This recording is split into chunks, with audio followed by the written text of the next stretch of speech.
യുഎയിലെ പ്രവാസി മലയാളികളെ ഒന്നടങ്കം നടുക്കിയ ഷാർജ അൽ നഹദയിലെ അമ്മയുടെയും മകളുടെയും മരണത്തിൽ സർവത്ര ദുരൂഹത. കണ്ണൂർ അഴീക്കോട് സ്വദേശിനിയായ ആർഷ, 5 വയസ്സുകാരി മകൾ റൂഹി എന്നിവർ ഫ്ളാറ്റ് സമുച്ചയത്തിന്റെ 15ാം നിലയിൽ നിന്ന് വീണു മരിച്ച സംഭവത്തിൽ ഭർത്താവ് നിഹിലിന്റെ പങ്ക് ഷാർജ പോലീസ് അതീവ ഗൗരവത്തോടെയാണ് അന്വേഷിക്കുന്നത്. മരണത്തിലേക്ക് നയിച്ചത് കടുത്ത കുടുംബവഴക്കാണെന്ന വിവരങ്ങൾ പുറത്തുവന്നതോടെ ഷാർജയിലും മലയാളി ഭർത്താവ് കാട്ടിയത് സ്വന്തം തനിനിറമാണോ എന്ന ചോദ്യമാണ് പ്രവാസ ലോകത്ത് ഉയരുന്നത്. ദുരന്തം നടക്കുന്നതിന് തലേദിവസം രാത്രിയും ഈ ഫ്ളാറ്റിൽ ദമ്പതികൾക്കിടയിൽ കടുത്ത ദാമ്പത്യ കലഹവും വഴക്കും നടന്നിരുന്നതായി അയൽവാസികൾ സാക്ഷ്യപ്പെടുത്തുന്നു. പ്രശ്നം രൂക്ഷമായതിനെ തുടർന്ന് അന്നു രാത്രി ഷാർജ പോലീസ് ഈ ഫ്ളാറ്റിൽ നേരിട്ടെത്തിയാണ് കാര്യങ്ങൾ ശാന്തമാക്കിയത്. ഇതിന് തൊട്ടു പിന്നാലെ അടുത്ത ദിവസം രാവിലെയാണ് നാടിനെ വിളിച്ച കൂട്ട ആത്മഹത്യ നടന്നത്.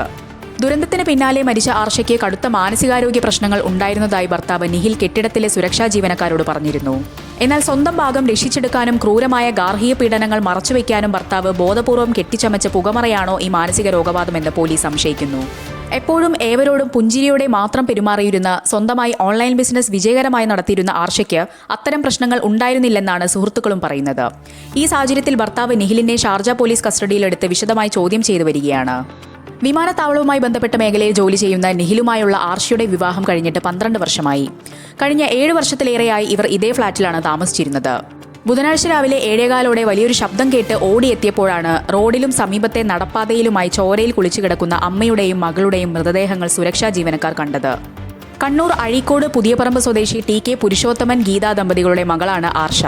പുരുഷോത്തമൻ ഷാർജയിലെ മുൻ സർക്കാർ ഉദ്യോഗസ്ഥനായിരുന്നതിനാൽ ആർഷ പഠിച്ചതും വളർന്നതുമെല്ലാം ഗൾഫിലായിരുന്നു. ആർഷയുടെ സഹോദരി അഷിതയും ഇവരുടെ തൊട്ടടുത്ത ഫ്ളാറ്റിലാണ് താമസം.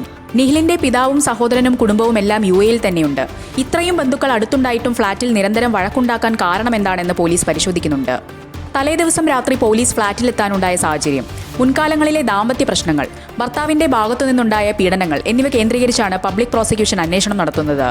ദിവസവും രാവിലെ സ്കൂളിൽ പോകാനിറങ്ങുമ്പോൾ എല്ലാവർക്കും കൈവീശി യാത്ര പറഞ്ഞിരുന്ന ആ കൊച്ചുമിടുക്കിയുടെയും അമ്മയുടെയും വിയോഗം സഹിക്കാനാകാത്ത ദുഃഖമാണ് സുഹൃത്തുക്കൾക്കും കെട്ടിടത്തിലെ ജീവനക്കാർക്കും നൽകിയത്.